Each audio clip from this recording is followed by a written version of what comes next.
Yo, yo, yo.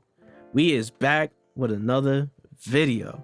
Now, today's video, we're going to talk about one of the biggest things in the world, and that is Jacob Blake. Now, before I get into the video, like last video, I'm just going to have some gameplay of some games that I play as a background. We don't really care about the gameplay. We just, here to talk, talk things out and, give some words of reason. Now, if you don't know who Jacob Blake is, probably living under a rock. Don't got Twitter, don't got Facebook, don't got any form of social media, probably don't got friends. Honestly, probably, I'm not gonna get into that. But if you don't know the story, it goes a little something like this. Black man, Jacob Blake, father of four, I think father 4 or 3. Remember, I'm only doing one take on this. By the sounds of the story, he's trying to break up a domestic fight, and for whatever reason, cops decide to point guns at this man as he's walking away from the altercation or whatever that's going on.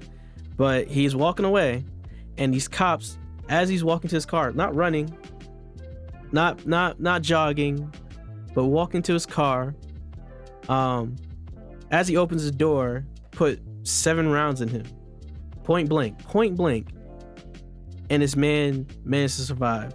Now, this story sounds awfully way too familiar, but it has a different ending. This guy managed to survive all those rounds. Now, the worst part of it all, he's paralyzed, unfortunately.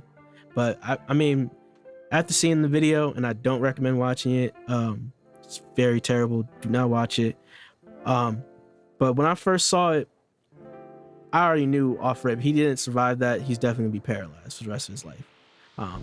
Hopefully it's not for the rest of his life, but just by watching the video, it was just downright repulsive. I couldn't fucking believe it. And it just amazes me and just leaves me so appalled how just 3 months after George Floyd gets murdered, like in front of the whole entire world, that something like this could happen. And you would think as like a cop, like the message is pretty clear by now that like we are not fucking with, cops killing unarmed black men, and it's just so unacceptable at this point. And 3 months later, here we go again. Man who is unarmed getting not killed, but it's crazy that he's still fucking alive. Like, it's just the fact that cops have a fear of the black male, and it's just so appalling. And another thing I find crazy is that some people in this world really don't think like racism exists like within the police department. Like, growing up, I'm gonna keep it 1,000. My dad is a correction officer, a retired correction officer, and he tells me all the time, police are fucking racist. They fucking are. It is what it is. They target black people, and not only do they target black people, but they target black people in low-income communities. And for the people that don't think that this shit exists, perfect fucking example. Right after this dude gets shot, people are protesting, and this little white boy, I don't want to fucking give out his name for any fucking type of clout, because these fucking people are fucking crazy in 2020. But this little white boy, 17 years old, decides to carry his fucking AR-15 to a protest to protect, I guess, like federal property. This dude's not part of no federal government, no federal police, no nothing. Just a random white boy. And he is literally, well, number one, if I see a white boy with an AR-15, I mean, not me personally, but I know there's someone within this huge crowd of protesters that's gonna want to either A, beat the shit out of him, or B, try to disarm the kid. Now, from what I've seen, of what I've heard, kids start getting beat up, start getting attacked. And you know what the kid does with his fucking AR-15? Decides to kill 2 people. And the crazy thing about it, after he kills these 2 people, he walks right past police with his AR-15 and gets arrested the next day. White privilege. And another thing I want to mention is that one of the dudes that he ended up killing was a guy named Anthony Huber. I'm not sure if I'm pronouncing that right, but there's a very viral picture that's going around the skate community. I don't even know what's going around, just in general, very viral. But this dude is literally smacking this dude's fucking dome piece with the fucking skateboard right before this guy is about to get shot. And honestly, that dude's a true fucking hero in my fucking eyes. So praise to his family. Can't imagine what they're going through too, but just know your son or your loved one, who is Anthony Huber, he is very respected, and he's a fucking hero for that. And with all this madness that's going on right now, we gotta give a big shout out to the National Basketball Association, because actually big shout out to the Milwaukee Bucks, because I mean it happened in their home turf, so you feel like it's kind of hard to play basketball if you know that's going on in your backyard, especially when you're in a bubble and there's not really anything you can do to, like, you know, help protest or like help give back and stuff like that. But shout out to the Milwaukee Bucks for deciding to boycott that game, and also the Magic too, because I believe they were like with it to not play because it just didn't feel right. Especially after seeing that video, it just didn't feel right. You're in a bubble, got Black Lives Matter all over the courts, and sports is supposed to be a distraction, you know, and this is just this senseless act carried by two fucking bozos just happened in your hometown.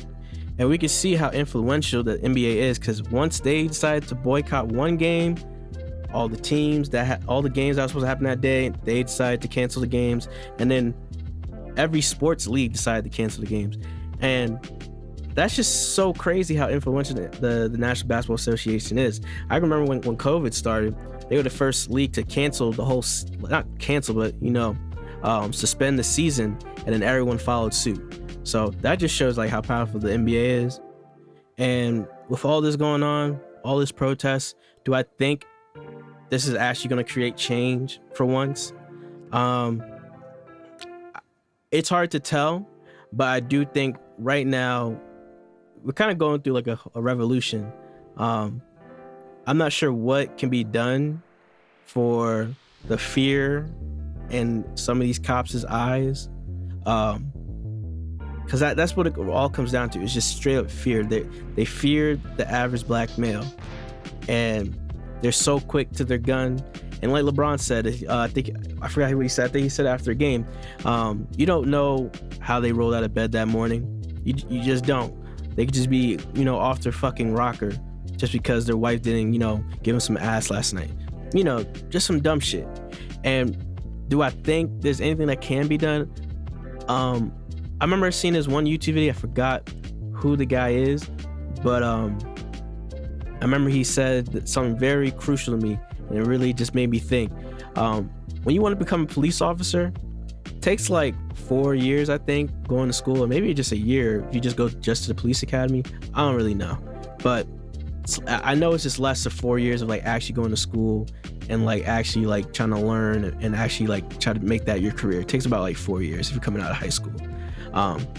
But police officers are taught to enforce the law. Now, if you want to practice the law, you got to become a lawyer. And now the lawyer knows ins and outs about everything that is legal and illegal. Now, if you want to become a lawyer, it takes 8 years. Now, why the fuck does it take 4 years to enforce the law, but 8 years to practice it? Doesn't make sense to me. But yeah, I'm gonna end this video right here. I feel like I've been rambling for way too long. I feel like I'm about to hit 10 minutes soon. But let me know what you think in the comments below. Do you think change is coming? What do you think needs to be done for change to come? Do you like my videos? My videos trash? Can I get a thumbs up? Can I get a subscribe? I don't know. But I'm in the video here. Stay safe. Wear a fucking mask. And fuck the police. Peace.